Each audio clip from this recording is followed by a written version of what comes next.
చూపిస్తా.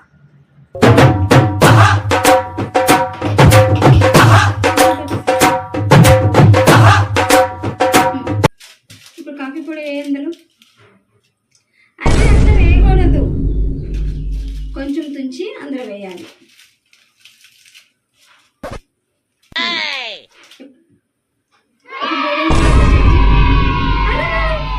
నా చేయి పెట్టి చూడకూడదు, నీ కళ్ళతో చూడాలి. ఏం చెప్పేవరా? అప్పుడు మాత్రం మనకు తెలుస్తుంది. అందులో పోయాలి, మంచిగా పోయాలి, సరేనా? నా పైన కదా పోయమనింది, నేను అందులో పోయమన్నాను. ఏం పిల్లవమ్మా, కాఫీ పెట్టడం కూడా రాదు.